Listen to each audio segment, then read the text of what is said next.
आज हम राजस्थान की आध्यात्मिक धरती की सैर पर हैं।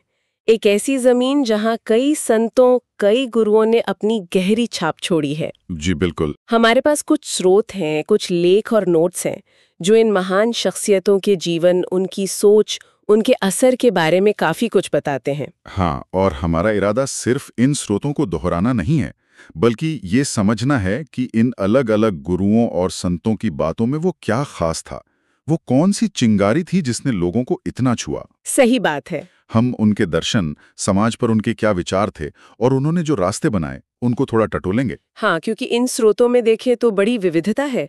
मतलब एक तरफ रामस्नेही संप्रदाय के संत है, तो दूसरी तरफ हिंदू मुस्लिम एकता की बात करने वाले फकीर भी मिलते हैं। बिल्कुल। और फिर एक जैन आचार्य भी हैं, जिन्होंने बिल्कुल आज के युग में नैतिकता का एक तरह से झंडा बुलंद किया। जी। तो चलिए इन स्रोतों में थोड़ा गहरा उतरते हैं और देखते हैं कि राजस्थान की ये जो आध्यात्मिक विरासत है, इसके सूत्र हमें क्या सिखाते हैं। हम्म, शुरुआत करते हैं राम स्नेही संप्रदाय से। जी। इसके प्रवर्तक संत रामचरण माने जाते हैं। जी, संत रामचरण। इनका जन्म हुआ था जयपुर के पास सोडा गांव में हम्म, 1719 में। अच्छा। और दिलचस्प बात यह है कि उनका बचपन का नाम रामकिशन था। ओह। कहते हैं कृपा राम महाराज से जब उन्होंने दीक्षा ली 1751 के आसपास, तब वो रामचरण बने। उन्होंने भीलवाड़ा के पास काफी समय साधना की और फिर बाद में शाहपुरा को अपना मुख्य केंद्र बनाया। 1798 के करीब उनका निधन हुआ। और उनके विचारों में जो बात सबसे अलग नजर आती है, वो है मूर्ति पूजा और जाति पाति का विरोध। उस जमाने के हिसाब से तो ये बहुत बहुत बड़ी बात रही होगी। निश्चित रूप से बहुत क्रांतिकारी विचार था। वो निर्गुण भक्ति पे जोर देते थे। अच्छा, निर्गुण भक्ति। हाँ, यानी ईश्वर का कोई आकार नहीं, कोई रूप नहीं, उसकी उपासना करो, लेकिन बिना किसी मूर्ति या बाहरी दिखावे के। उनका मानना था कि सच्ची भक्ति तो मन की शुद्धि में है, सबके लिए प्रेम में है। आडंबरों का उन्होंने कड़ा विरोध किया। कहते हैं उनके जीवन में कोई ऐसा मोड़ आया था। हाँ, एक किस्सा है कि किसी मेले में उन्होंने कुछ साधुओं का व्यवहार देखा, जिससे उनका मन दुनिया से हट गया। उन्हें लगा कि ये सब बाहरी दिखावा है, और वहीं से उन्होंने ये रास्ता पकड़ लिया। उनके उपदेशों का संग्रह अणभय वाणी नाम के ग्रंथ में मिलता है। और ये अणभय वाणी, इसमें उनके आध्यात्मिक उपदेश हैं।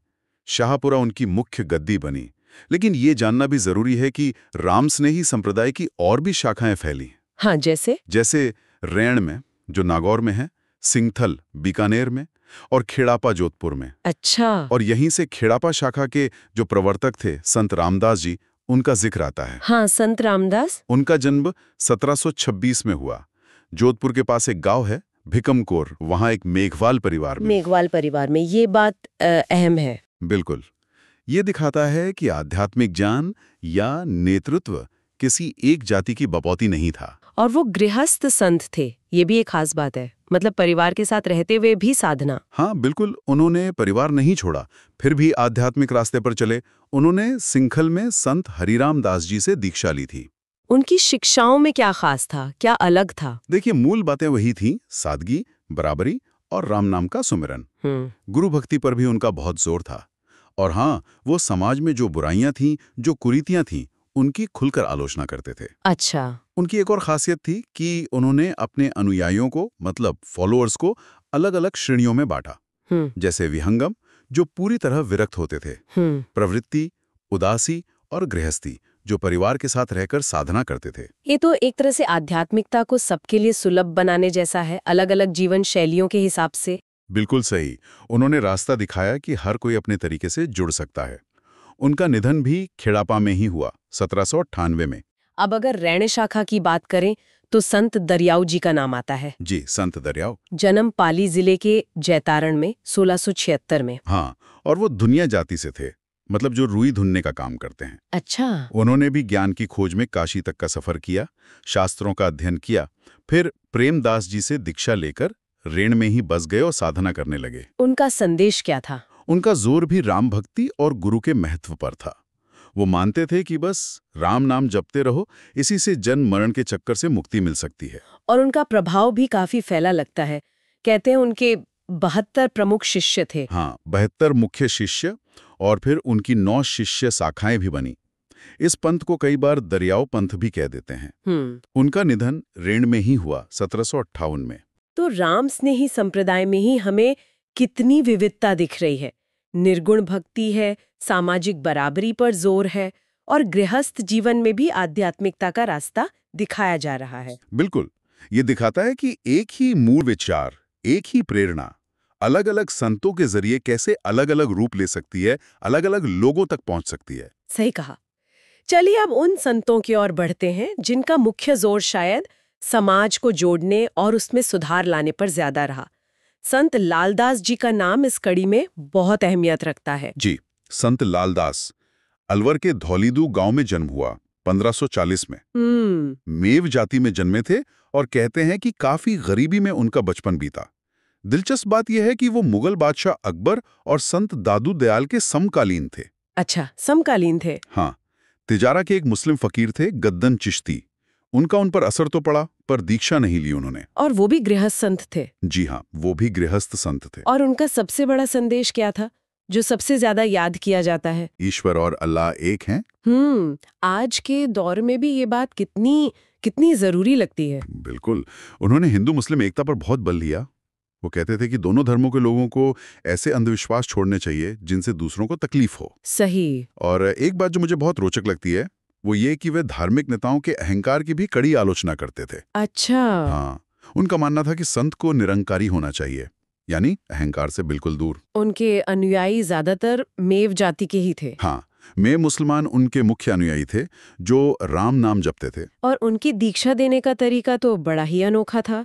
कहते हैं शिष्य का मुंह काला करके जूतों की माला पहनाकर गधे पर बिठाते थे। हाँ, ये एक प्रतीक था अहंकार को तोड़ने का। उनका मानना था कि जब तक ये मैं का भाव, ये अहंकार नहीं मिटता, तब तक सच्ची भक्ति हो ही नहीं सकती।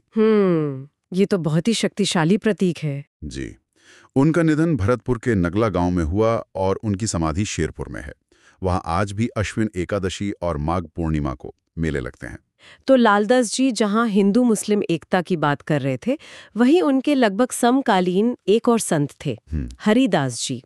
वो समाज के बुराइयों पर एक अलग नजरिए से चोट कर रहे थे। उन्होंने निरंजनी संप्रदाय की स्थापना की। संत हरिदास, इनका जीवन तो किसी कहानी जैसा लगता है। जन्म हुआ 1455 में डीडवाना के पास कापड़ौद गांव में। मूल नाम था हरि सिंह सांखला। और कहते हैं कि वो पहले डाकू हुआ करते थे। वाकई डाकू? एक डाकू से संत बनने का सफर, ये कैसे हुआ फिर? कहा जाता है कि कुछ साधुओं के संपर्क में आए, उनके उपदेश सुने और बस मन बदल गया। अच्छा। वो ईश्वर भक्ति में ऐसे डूबे, ऐसे लीन हुए कि उनका नाम ही हरिदास पड़ गया। 1513 के आसपास उन्होंने पूरी तरह से ये रास्ता अपना लिया। उन्होंने किस तरह की भक्ति पर जोर दिया? उन्होंने भक्ति और योग साधना पर जोर दिया।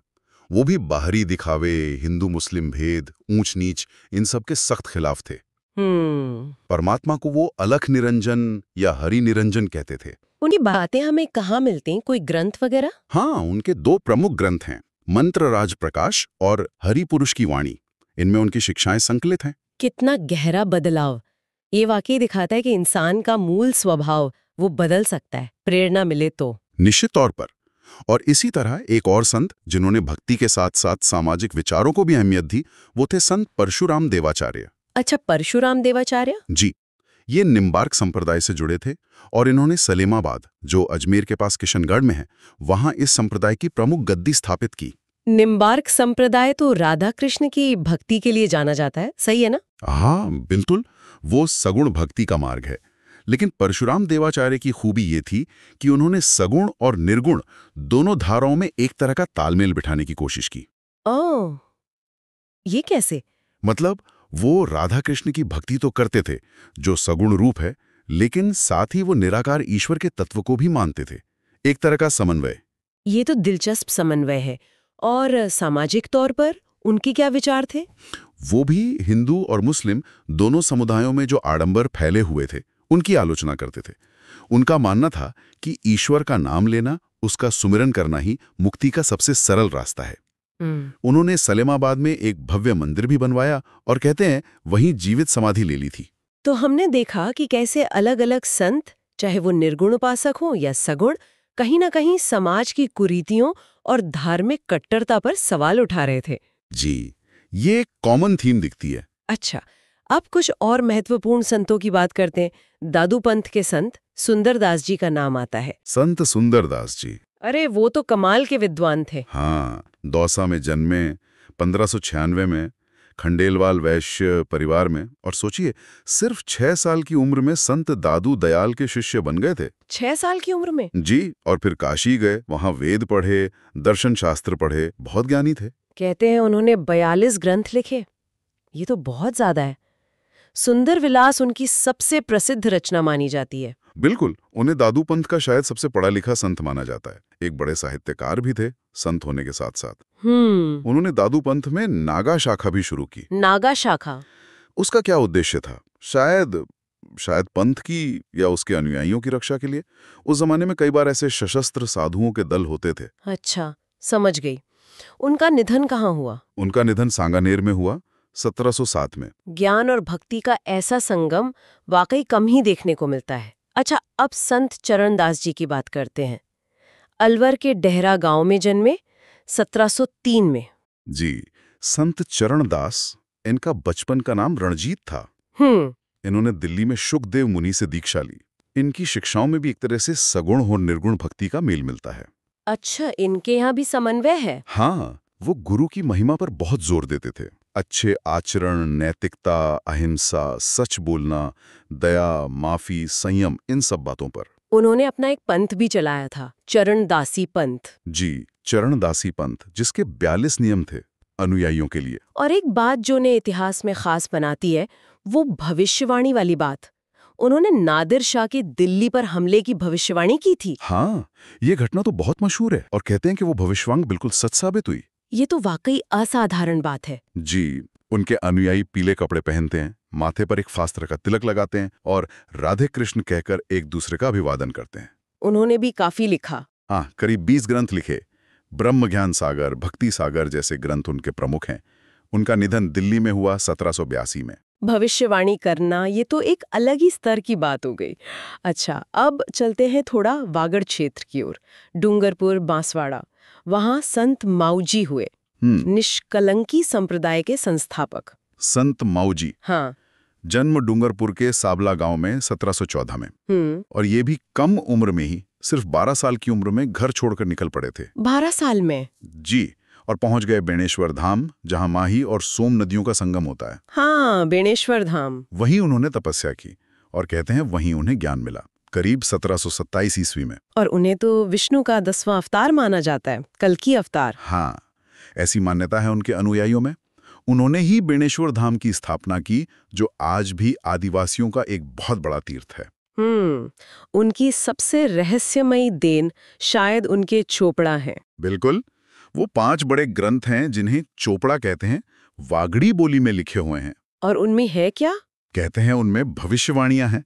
और सबसे अनोखी बात यह है कि उन्हें साल में सिर्फ एक बार, दीपावली के दिन ही दर्शन के लिए खोला जाता है। अरे वाह, ये तो बहुत ही रहस्यमय लगता है। भविष्यवाणियों वाले ग्रंथ जो साल में एक बार खुलते हैं। जी, उनके अनुयायी मुख्य रूप से डूंगरपुर, बांसवाड़ा इलाके में ही हैं। और बेणेश्वर धाम में माघ शुक्ल पूर्णिमा को बहुत बड़ा मेला लगता है। इसी तरह जैसलमेर क्षेत्र में संत पनराज जी जैसे स्थानीय लोक संत भी हुए। हाँ, संत पनराज, नग्गा गांव में जन्म हुआ, जैसलमेर में। वो ब्राह्मण परिवार से थे, लेकिन उन्होंने काठोड़ी गांव के ब्राह्मणों की गायों को मुस्लिम लुटेरों से बचाते हुए अपने प्राण दे दिए। ओह, गायों की रक्षा में? जी, आज भी लोग उन्हें पूछते हैं। पनराजसर गांव में उनकी याद में साल में 2 बार मेले लगते हैं। ये दिखाता है कि भक्ति और श्रद्धा के कितने अलग अलग रूप हैं। बड़े संप्रदायों के संस्थापक भी हैं, भविष्यवक्ता भी, बड़े विद्वान संत भी, और ऐसे स्थानीय नायक भी जिन्हें लोग पूजते हैं। बिल्कुल, हर किसी का अपना महत्व है, अपनी जगह है। अब थोड़ा सा आधुनिक समय की ओर आते हैं और आचार्य तुलसी की बात करते हैं। आचार्य तुलसी जैन तेरापंथ संप्रदाय के 9वें आचार्य। जन्म हुआ 1914 में नागौर के लाडनू में, और ये भी बहुत कम उम्र में, सिर्फ 11 साल की उम्र में इन्होंने दीक्षा ले ली थी। 11 साल की उम्र में दीक्षा? ये, और सिर्फ 22 साल की उम्र में आचार्य बन गए। ये अपने आप में बहुत असाधारण बात है। बिल्कुल। उनका सबसे बड़ा योगदान शायद अणुव्रत आंदोलन माना जाता है, जो उन्होंने 1949 में शुरू किया। ये क्या था? अणुव्रत मतलब छोटे व्रत? हाँ, अणु मतलब छोटा, व्रत मतलब संकल्प, तो अणुव्रत यानी छोटे छोटे संकल्प। लेकिन इसका मकसद बहुत बड़ा था, एक नैतिक क्रांति लाना। आचार्य तुलसी का मानना था कि बड़ी बड़ी बातें करने से, बड़े सिद्धांतों की चर्चा करने से ज्यादा जरूरी है कि लोग अपनी रोजमर्रा की जिंदगी में छोटे छोटे नैतिक संकल्प लें। जैसे कि? जैसे ईमानदारी से व्यापार करना, किसी भी तरह की हिंसा से बचना, नशा ना करना, मिलावट ना करना, ऐसे छोटे छोटे व्यावहारिक संकल्प। उनका कहना था कि अगर हर व्यक्ति ऐसे छोटे सुधार अपनी जिंदगी में लाए तो पूरा समाज अपने आप सुधर सकता है। ये तो बहुत ही व्यावहारिक तरीका है नैतिकता को जीवन में उतारने का। उनका एक कथन बहुत प्रसिद्ध है, मनुष्य पहले मनुष्य है, फिर हिंदू या मुसलमान। जी बिल्कुल, ये उनकी सोच की गहराई बताता है। वो किसी भी तरह की कट्टरता और भेदभाव के सख्त खिलाफ थे। उन्होंने ये भी सिखाया कि सिर्फ कमाना यानी अर्जन ही काफी नहीं है, उसका सही उपयोग और त्याग यानी विसर्जन भी उतना ही जरूरी है। जरूरत से ज्यादा इकट्ठा करना, संग्रह वृत्ति, ये पाप है। उन्होंने देश विदेश में घूमकर लोगों को नैतिक और सामाजिक रास्ता दिखाया। उनका प्रभाव बहुत व्यापक रहा। और लाडनू में जो जैन विश्व भारती संस्था है, वो उनके इसी विजन को आगे बढ़ा रही है ना? हाँ, वो संस्था उनके सपनों का ही एक साकार रूप है। आचार्य तुलसी ने प्राचीन जैन सिद्धांतों को आज के जमाने की जो समस्याएं हैं, उनके हल के लिए एक नया प्रासंगिक रूप दिया। तो हमने संत रामचरण की निर्गुण भक्ति से लेकर आचार्य तुलसी के अणुव्रत तक कई अलग अलग आध्यात्मिक रास्तों और शख्सियतों को समझा, जैसा हमारे इन स्रोतों में दिया गया है। जी, इन सब में कुछ बातें तो समान सी लगती हैं, कुछ कॉमन धागे नजर आते हैं। निश्चित रूप से। पहली बात तो भक्ति पर जोर है।